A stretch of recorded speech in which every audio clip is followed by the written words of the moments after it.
So, good evening, everybody. My name is Kirsi Chavda, and I come from a small Finnish foundation called Siemenpuu Foundation. And excuse me for this messy title for for the topic, because I couldn't decide. Often it's called food system, but in reality there might be many food systems also globally. So that's why there's a singular, plural. And then if we talk about justices and injustices, so it's a mess. But maybe I'll briefly introduce Siemenpuu first. I don't know if any one of you has heard of Siemenpuu before. One maybe. So Siemenpuu Foundation is a Finnish foundation founded in 1998 by 15 Finnish NGOs and foundations working on environmental and development topics. And we provide support to initiatives developed or created and implemented by the civil society in the global south on different environmental topics and closely also related to democratic issues. And in Finland, we mainly do communications work, which is based on our experiences from the projects that we support in the global south. So we don't do actually advocacy or like so much try to influence on the Finnish discussion on environmental topics.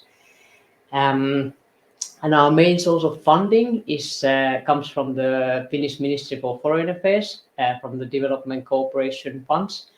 And then in addition, we have some funds donated by private individuals. And also we get some funding from the Eco Energy initiative related to like the eco-friendly electricity sold. So they channel some of those funds via Siemenpuu to the global south.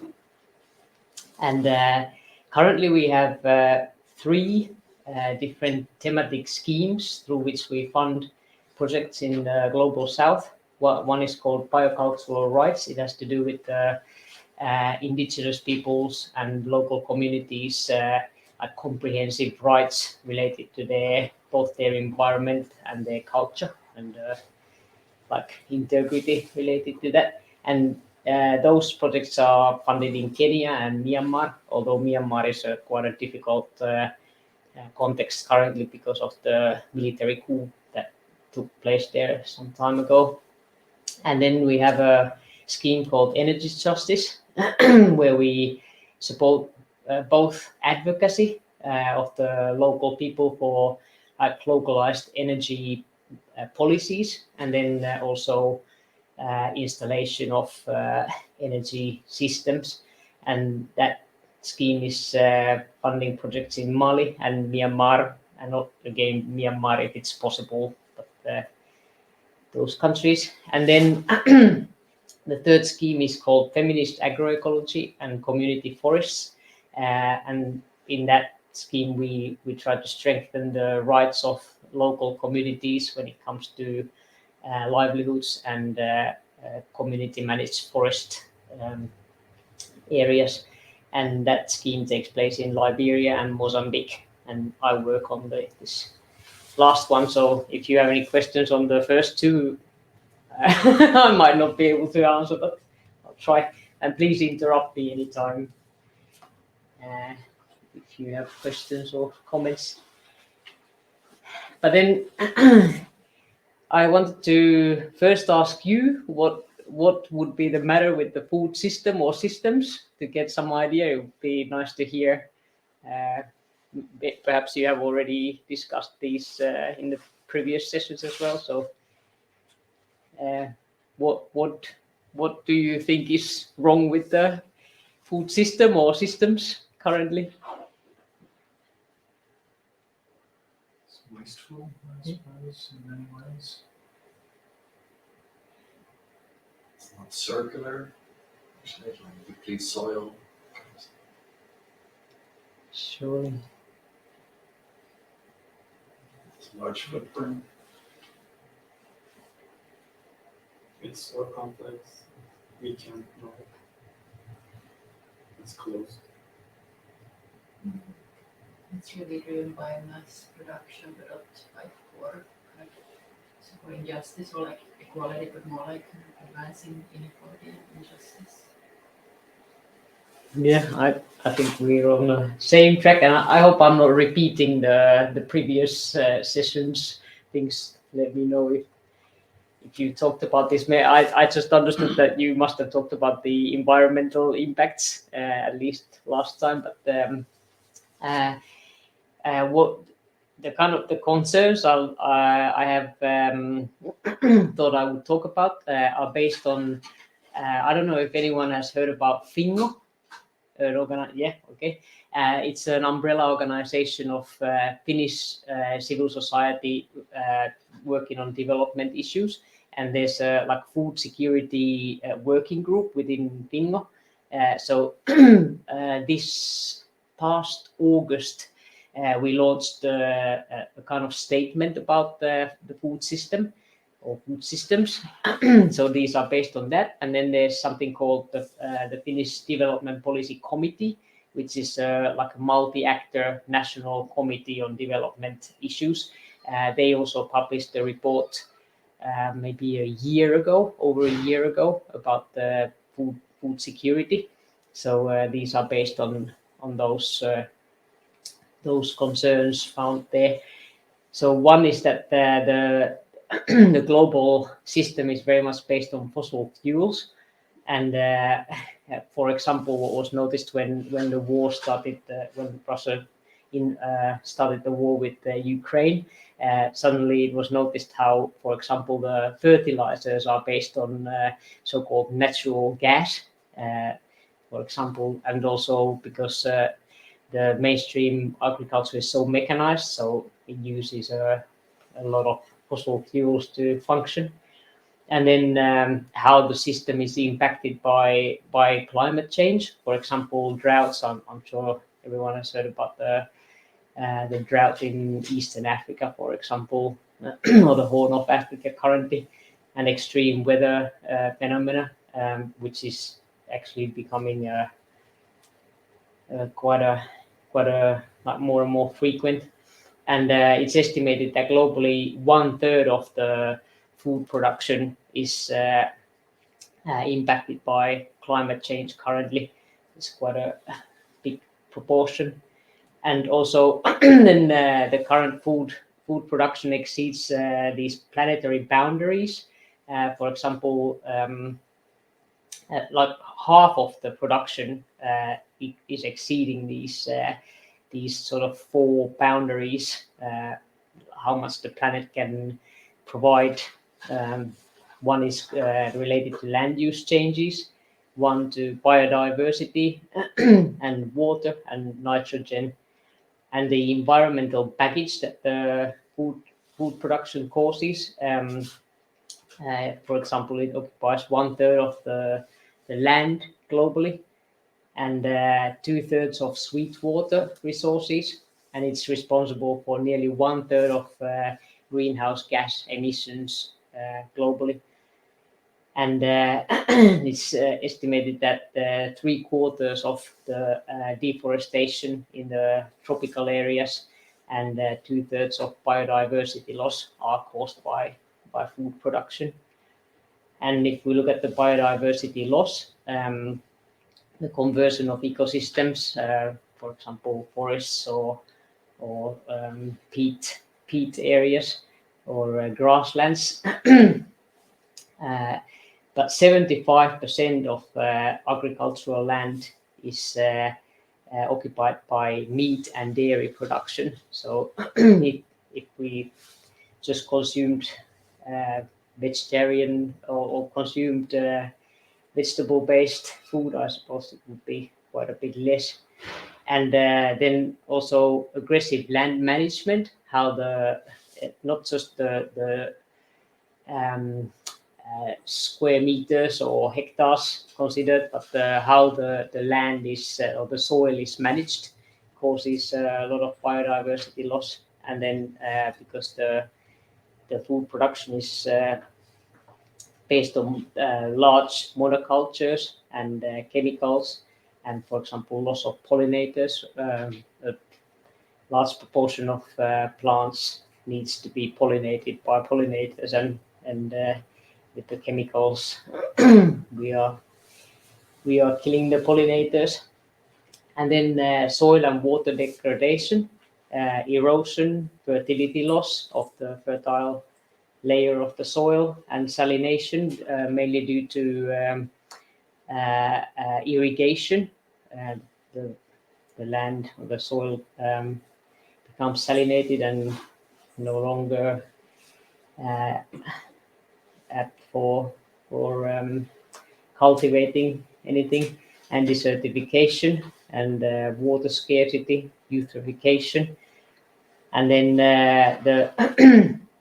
the greenhouse gas emissions are mainly produced from meat production and food waste, which is also a big part of the environmental concerns. And I wanted to show this, the data which this is based on, but as an example of what we maybe often not consider, is that how much, for example, water we import to Finland with the food production that is imported here. So in this map, the background, the darker the background, the more scarce water resources there are, both rainwater and underground water, like for irrigation. And then the bigger the circles, the more we import into Finland from these areas. And then I think the water scarcity is based on 2014 figures. And now, for example, there's already droughts in Brazil, or the droughts that took place in Europe currently indicate that actually this whole map might be necessary for it to be like show more scarcity of water resources. And these what we import are in the form of, for example, from Latin America, coffee, tea, cocoa, and also India, a lot of that is beverages and stimulants, so tea, I assume, and that we import water in this way from countries like India, where there's high scarcity of water. So it's interesting that because still here we have like a good situation with water, but at the same time we make it worse elsewhere. And then other concerns, which I name money talks concerns, or someone might say capitalism related concerns. So the food production is vulnerable because of all these interdependencies. For example, because of the war, suddenly we notice that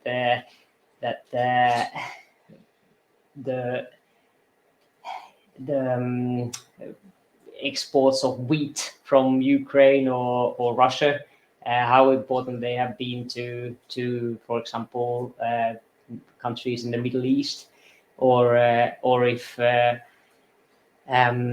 something happens with the logistics, there's not enough containers or something, so suddenly the impacts are everywhere.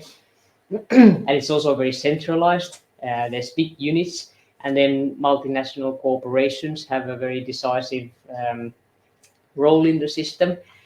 For example, it's said that there's 4 multinational corporations which dominate the sales of seeds for agricultural production, and the chemicals applied as pesticides or fertilizers. And So it's very, very centralized. And then when it comes to the global markets, it's the rich who have the money to buy from the markets that dominate the markets.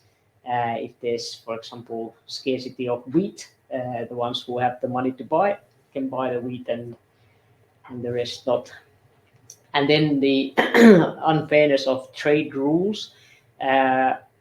According to what I know, the WTO negotiations about the trade rules haven't advanced for a few decades now. And in these negotiations, it's the Western countries that have the power. And for example, the food security concerns of poorer countries are not, they don't have much say in the negotiations.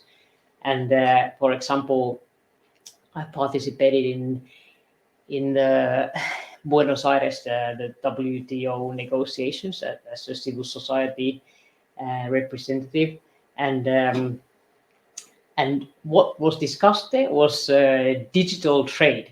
And then when I talked with the small scale producers in Argentina, who said that we don't even have electricity, so how is this relevant to us? So the whole structure of the negotiations is based on what is seen relevant in the rich countries, and the reality of the people in the who produce food in the global south is quite something else.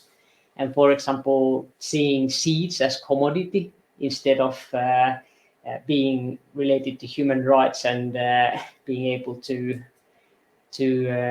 feed people is something a big concern.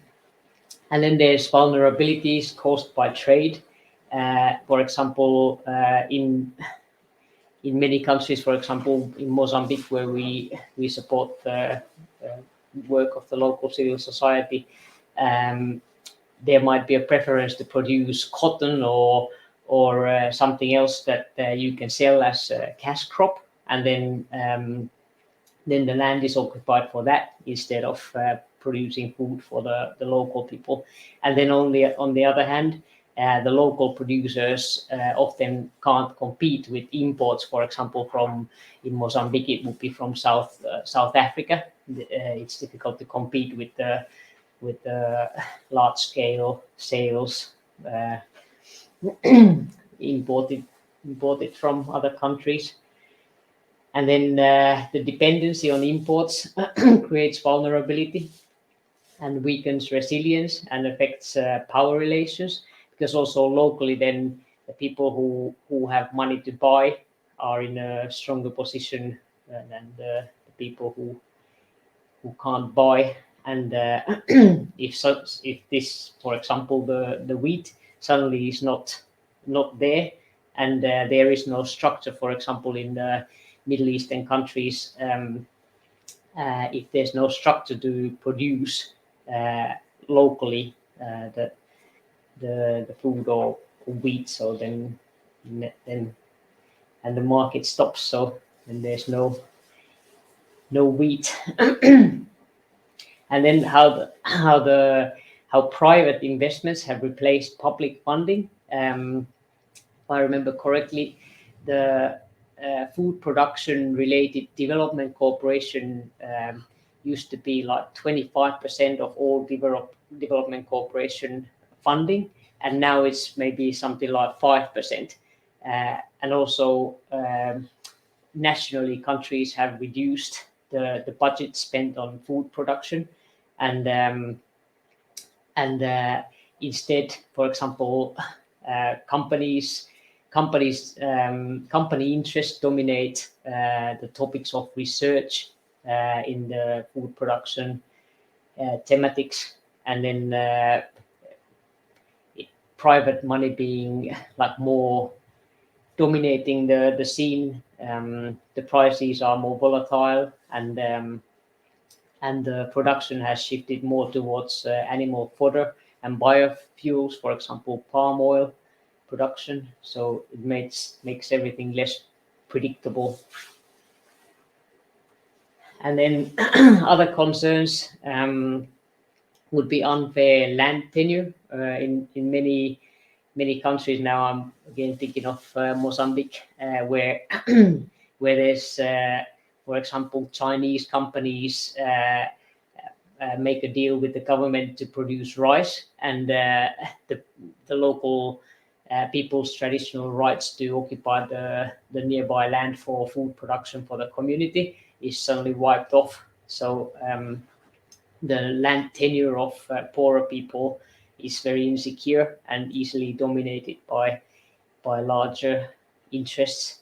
And also gender equality is a concern, and often women don't have official land titles. The land is in the name of the husband. So when if something happens to the husband, the women have no land rights, or the man takes the decisions about the using the income gained from the cultivation, or men are more prone to produce cash crops than women. So women produce the food for eating, and men produce the cash crop and decide how to spend the income from that, for example.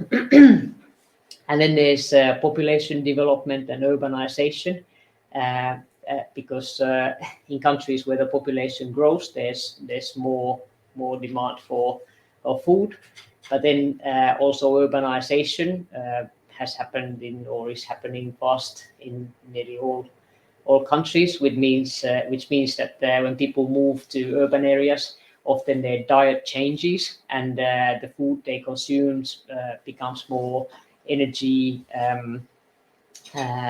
intensive and processed. So there's more carbohydrates and fat instead of fiber and other nutrients. And then the shrinking population in the rural areas means that there's less labor force for food production, and often young people don't see a future in producing food, and they see a better future in migrating to urban areas, and so the population structure in the countryside changes. And then weak governance, often, for example, again in Mozambique, the government sees it interesting to grant land titles to maybe multinational companies or these big projects, instead of thinking how to improve the local population's food security or sovereignty and the health concerns that there are. So it's the more short-term, immediate interests instead of longer-term, like local population's interests.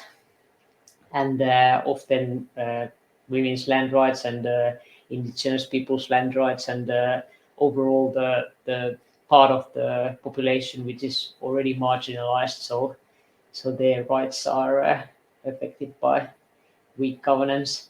And then there's globally a lack of policy coherence, because globally there is, maybe in Finland we have this the so-called plate model of what to eat, how to eat, or it used to be a pyramid, and now I think it's a plate model, like the recommendation of what a healthy diet is. But globally there is no consensus on what is healthy diet or what is sustainable food production. It's often mentioned, but there's no consensus on what it actually is.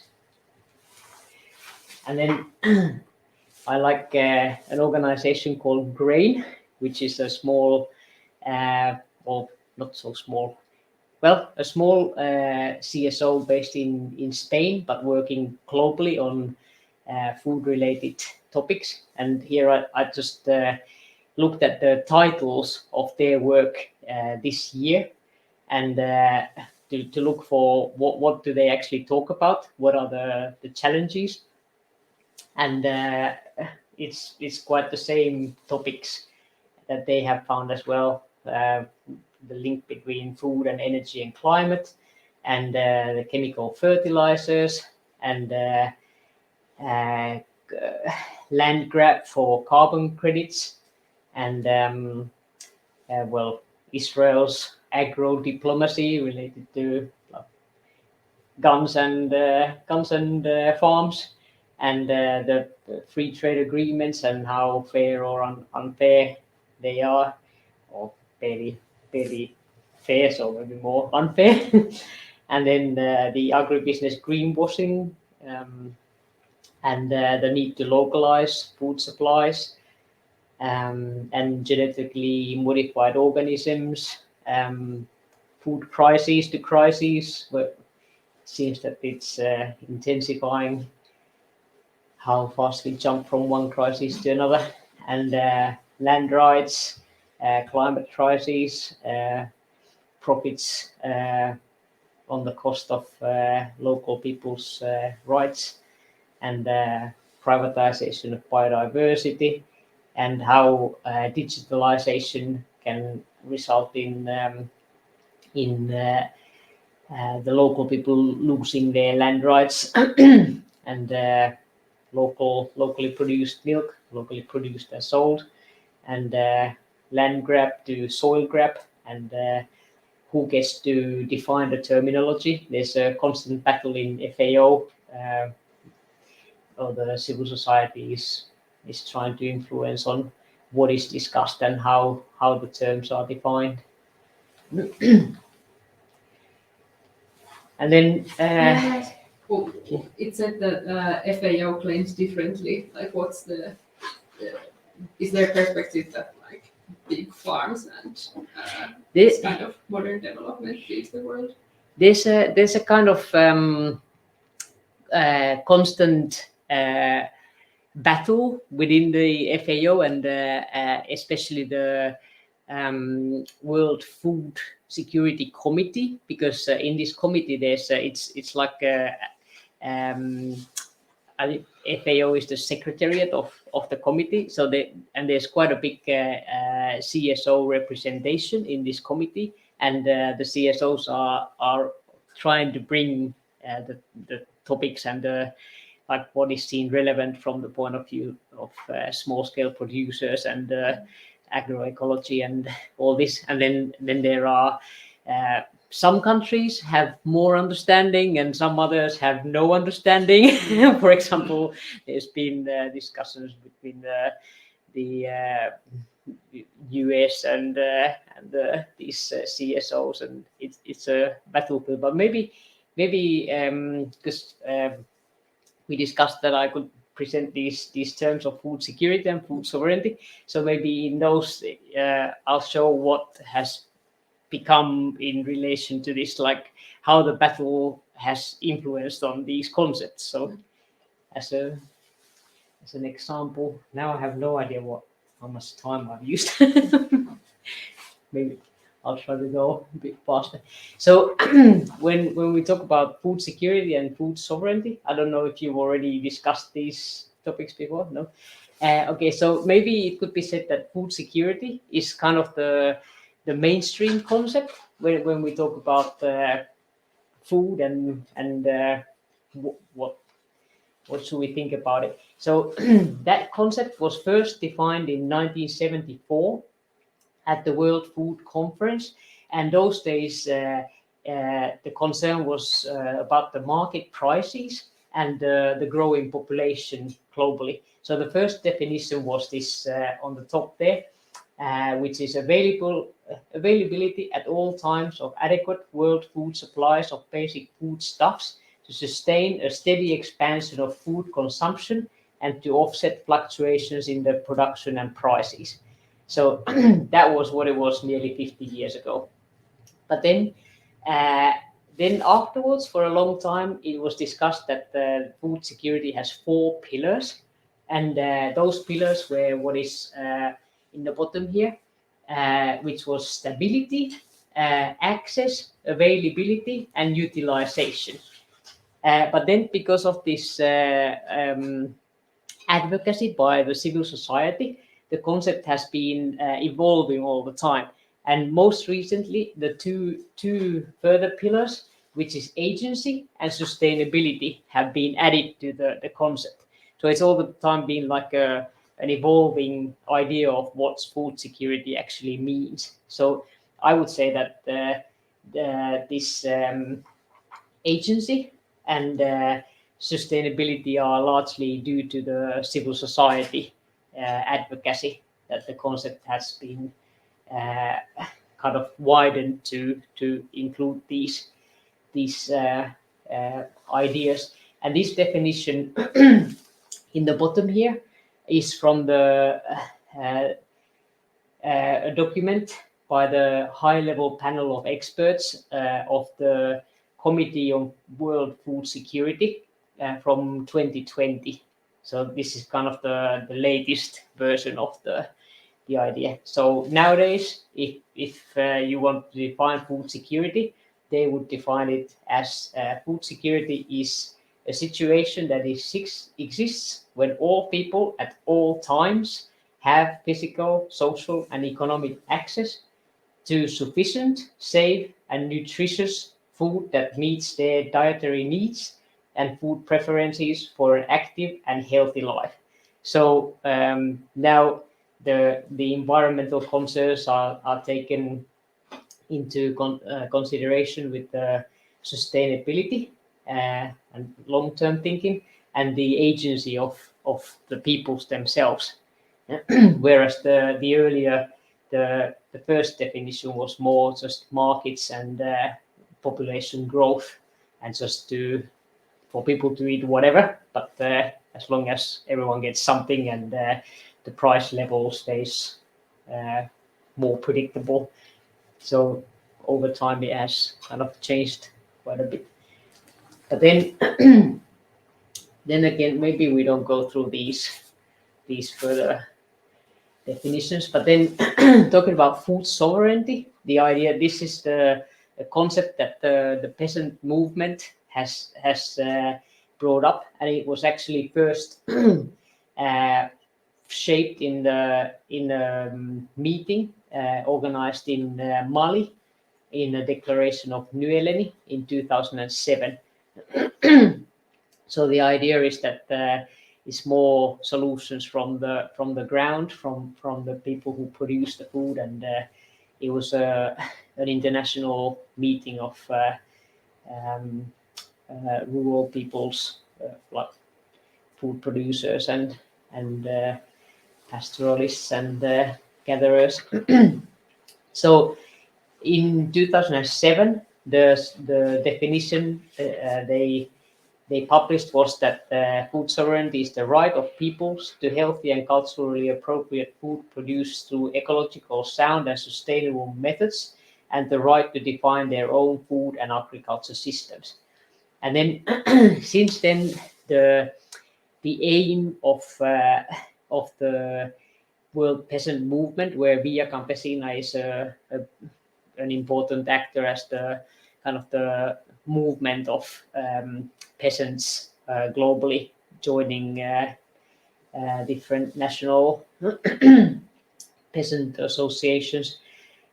So they wanted to have a declaration on the rights of peasants and other people working in rural areas. And finally, the UN adopted this declaration in 2018. So this definition is also in the, I think you call it preamble of the declaration. And it's quite the same, but at the bottom there's mentioned also respect for human rights. But basically the other content is the same. So it has been a long process to get there, and these same actors have also been very actively advocating in this World Food Security Committee on bringing these ideas into the kind of mainstream thinking. And the key elements of food sovereignty are that the center would be the people who produce, distribute, and consume food. And and it's not the markets and corporations that define, but it's the people who eat and who produce the food.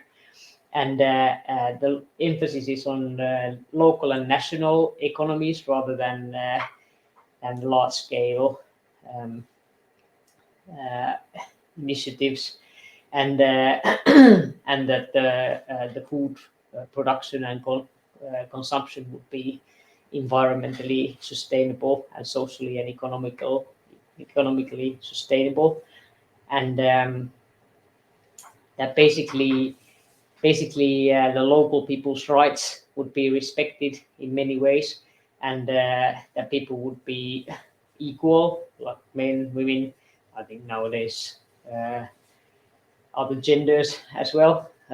People, different peoples, racial groups, social classes, and generations would be free of oppression, and kind of to create like equal food systems based on respect and collaboration between people who produce the food and who consume the food, and of course people who produce also consume.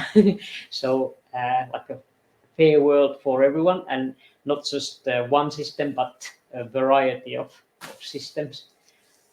That's the idea. Okay, do I still have a... Let's see, 10 minutes. Okay.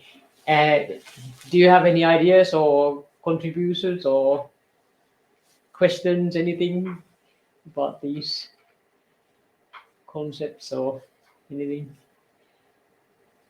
Okay, let's move on to what we support quickly. So to go a little bit more into concrete issues, this picture is from Mozambique, from Nampula, where we have supported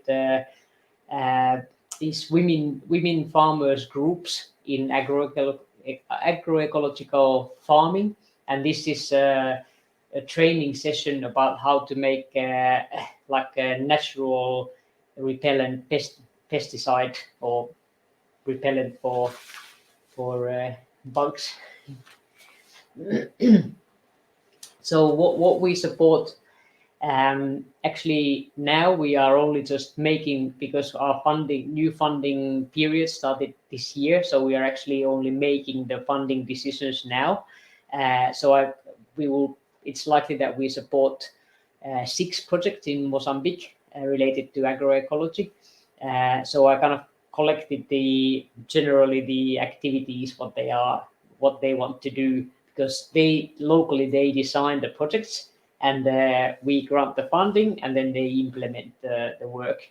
The only thing we do is that we set the the kind of the framework of what we support, and the thematics, and then they send us proposals, and then we grant the funds. So in relation to agroecology, there will be training on agroecological farming practices. Many times what they do is they set up a model plot in a village or per association, for example, and then they practice the types of farming methods there, and then the same ladies transfer this knowledge to their own plots and continue farming that way in also in their personal plots. So for example, mulching, which is like provide like the land is all the time, soil is all the time covered, it's not open in the sun, and then composting and making these natural pesticides and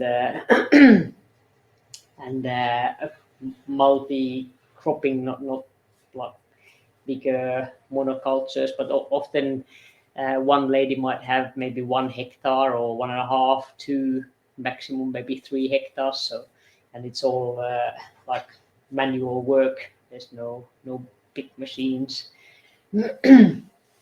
So they do this farmer to farmer training of these farming methods. So there's a farmer who already manages these methods, who trains the other farmers. So it's like peer learning.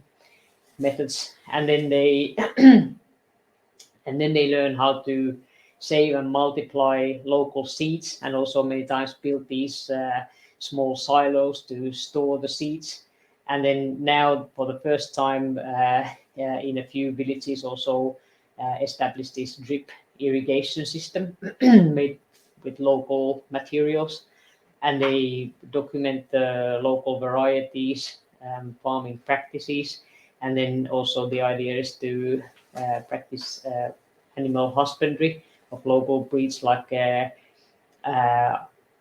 far as some pigs, some birds, and goats, for example. And then they try to diversify income generation by, for example, processing the products, and organize these farmers markets where people can come to buy and sell.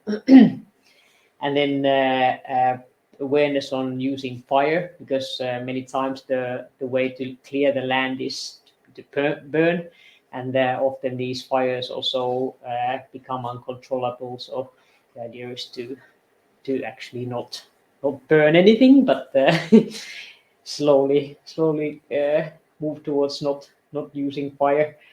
And then also to have trees, like practice agroforestry, both on the farms and also to reforest areas that have been cleared from forests. And then at the same time, the same groups also become more aware about the laws related to land rights, forests, and natural resources, and build climate resilience and adaptation capacity, and think of ways to be ready for like disaster management and early warning systems for disasters, often storms or other events, and to plan how to do this community-based conservation and use of natural resources.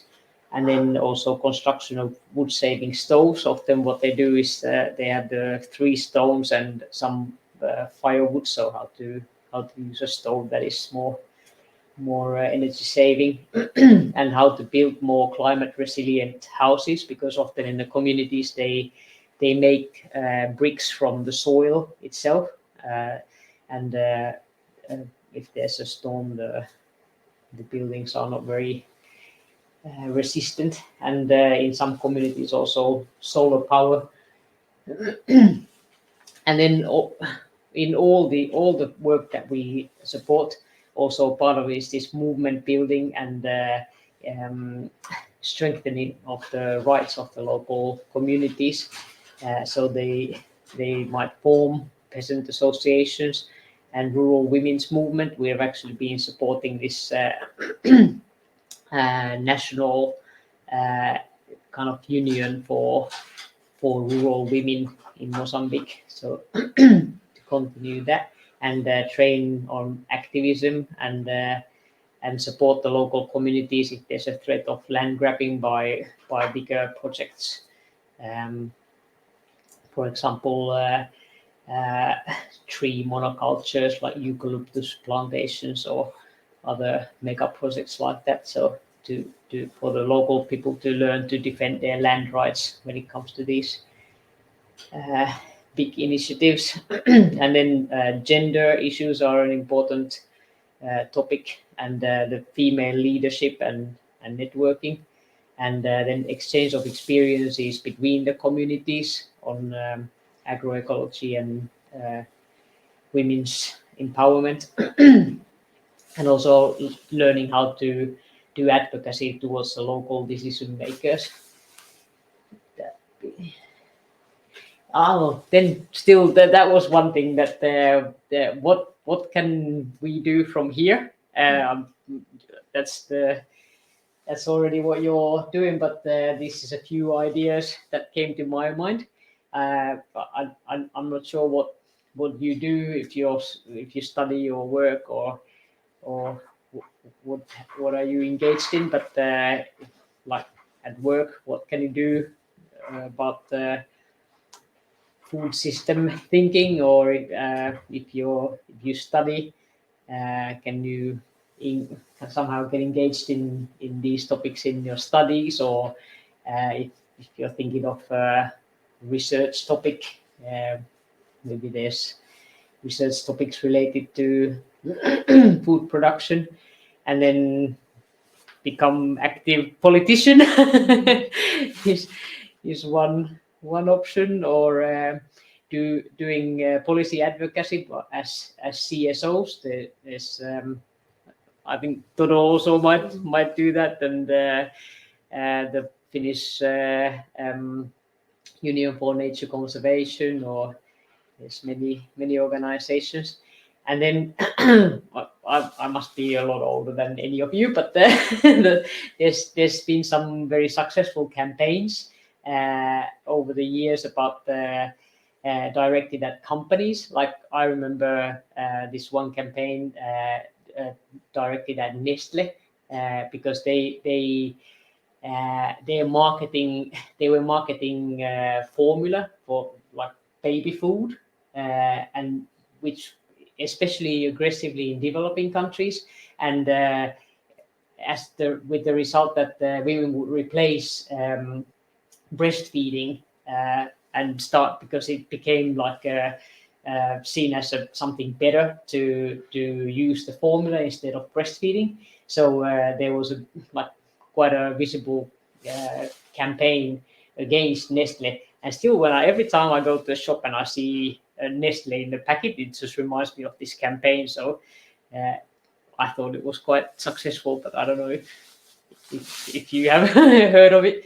And then, for example, Coca-Cola has been target of campaigns, and Monsanto, which is nowadays part of Bayer, as the a multinational company that produces. I think they are one of these 4 big companies managing the seed markets globally, and pesticides and all this. So they, at least when I still work with Latin American CSOs, there was a strong campaign, critical campaign towards Monsanto. And of course, always possible to donate to Siemenpuu or some other organizations working on these teams. And then next time, I think Ruby is coming here, and she will be talking about Omama, I assume. So I won't say anything about Omama, but there's 2 other alternatives locally here. One is this Kaupunkilaisten Oma Pelto, which is also a cooperative. And we have a field in Banta, and also now another field in Herttoniemi to produce biodynamic vegetables. And you can join the cooperative and buy like a share for the crop. It's for the cultivation season. Omama has it around the year, but in this Kaupunkilaisten Oma Pelto, it's from June to pretty much October, November, that you every 2 weeks you collect the crop. So, but a bit the same idea as Omama, you will be talking about next week. And then this Uudenmaan Ruoka is a cooperative born out of this Kaupunkilaisten Oma Pelto. And the idea is to connect the farmers in Uusimaa, which is the county here, connect the farmers and the consumers, so that they to kind of avoid the middlemen like Kesko and the S Group or whatever middlemen there are, to directly buy from the farmers, so that the farmers get a bigger share of the income when they sell their production to the consumers. So these are two local things. Are there any comments or questions?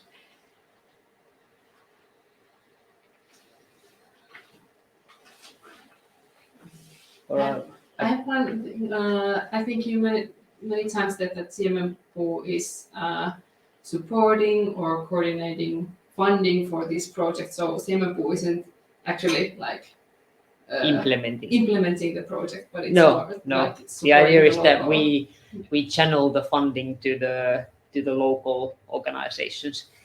So and it's part of the development cooperation funds of Finland, and then we have a little bit of these other funds, but mainly from the ministry. So our job is kind of we think what we want to fund, and then we announce that they can apply. Like for example, from Mozambique, we accept applications in this thematic, and then the local organizations draft their proposal. They send it to us, and then we review them and grant funding for which ones we consider the best, and then they implement it, and then they report to us, and we discuss together, and we go and visit the projects and have a dialogue, and also try to learn about what they do, and we have produced these publications and like communications materials based on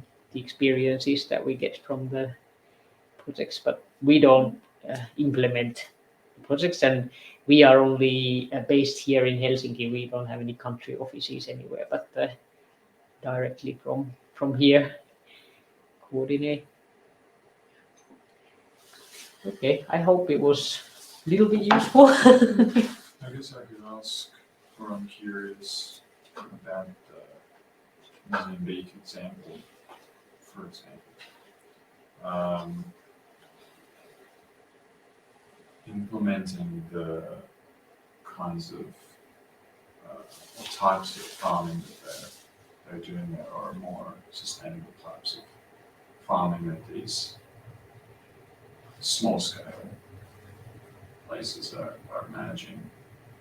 Is the hope, or what is the sort of end game with that kind of work? Is the hope that slowly or eventually that it's a test case for showing that this is possible to do in this way on a larger scale as well? Is it a hope that the local people somehow influence the larger corporate farming that's happening in the country, or What do we aim for overall? Yeah. Well, mostly all the projects that we support also have this advocacy idea. So one and they're very different, because some of the organizations that we support are better equipped. For example, part of the Friends of the Earth International, like the national organization that belongs to Friends of the Earth International, or otherwise they work on the national level as well, and influence on the policies, or they are networked like globally with other actors. And some are very, very local. For example, these provincial organizations of the National Peasant Union in Mozambique. So they don't have much connections to they are connected like to the national union of small scale farmers, but not beyond that to other actors. So of course their ability to work on a wider scale is more limited than with these other organizations. So in the projects, the aim is actually, for example, if they work with, let's say, 6 farmers groups, so there the idea is that the people would adopt these agroecological farming, and to improve the state of the environment, and produce like better quality food, and also to gain a better living. Ultimately, the aim of development cooperation funds is to reduce poverty. So at the same time to improve the living standards of the local people, but then to also improve the environment and the farming methods, and then that sort of knowledge would be also spread wider in the community, and we also hope that they share their experiences and it becomes a bigger phenomenon. But for example, this National Peasant Union, they already have their aim as well is this like to increase the agroecological farming. So it's all part of like a bigger movement at the same time. And then we hope that the advocacy will change the policies in the country, and all the civil society movement is stronger, and there's like a system change overall. But of course, in one project, we don't expect it to become the norm in the whole world. But we hope to do a little bit to improve the world. That kind of idea. And of course, they also, all these organizations that we support, they also do other work than the work we support. So it's and because of this like administrational aspect, we call them projects, but for them it's the constant work that they do. So we hope that they don't just make something for us and then do something completely else, but it's in line with their general aims, and we can like give a little grain for the bigger picture. Actually, Siemenpuu means like the mother tree. So for us, that produces seeds. So for us, the seeds are money, and when we give the money, we hope the trees grow. Kind of. But of course, they are complicated processes, and somewhere some things work better than elsewhere. And Okay, I think we need to move on, but thank you so much. Thank you. Kirsi. I think I'm going to tell now really quickly about the Dodo's project. So just like... I'll listen to that. So not much more lecturing, but just a tiny bit.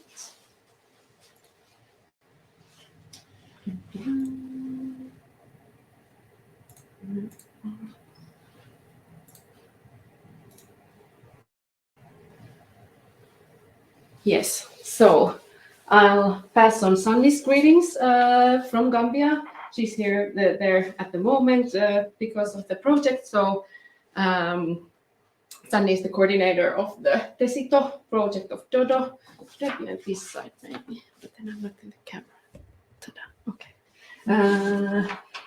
So it's a forest conservation project in Gambia. At the moment in Gambia, but it's gonna spread to the neighboring countries in the coming years. So the 2-year pilot project is coming to an end this year, but we got the follow-up funding for until 2026. So for 4 years, and the idea is to spread to Guinea-Bissau and Senegal as well, which are a bit bigger countries than Gambia. So hopefully the impact will be bigger. The main targets of the project is forest monitoring, so developing this tool for forest monitoring and organizing trainings for local people to prevent the deforestation of this Cayenne West National Park forest, and it's located in the community in Jifarong,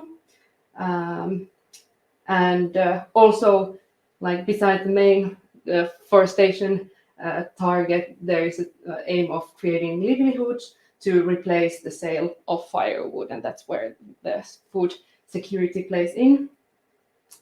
So in Gambia in general, and especially in this Jifarong community, food security is a big issue. Yes, and malnutrition among children is also a big thing. Let me read about this. Yes. So yeah, the diet is really poor. It's mostly rice and only like little fish, meat or chicken, something.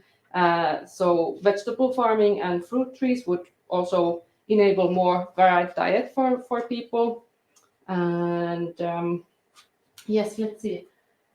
This is what the pilot project has achieved. So 90 women in the village, in the community, have started vegetable farming, and 10 have received a microloan to start their own business. And these 100 people were chosen by the community itself, being the most vulnerable households of the village.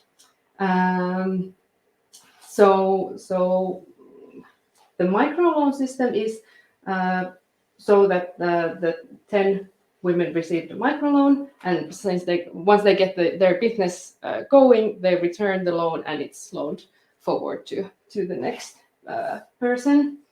And the local community garden was renovated to get the vegetable farming running. A well was drilled and an irrigation system was built also, which made a big difference because it enabled women that also work home with the children a lot to also work grow bigger plantations, because they don't have to irrigate themselves, but there is the irrigation pump and the system, so it really makes a big deal. Also, it included trainings about entrepreneurship and climate resilient agriculture for these 100 women. And in the follow-up projects, besides all these activities, there will be also these farmer managed natural regeneration trainings. I don't know if Kirsi has heard about this, but it's a system developed by World Vision, where forestry measures are used to make agricultural land more productive.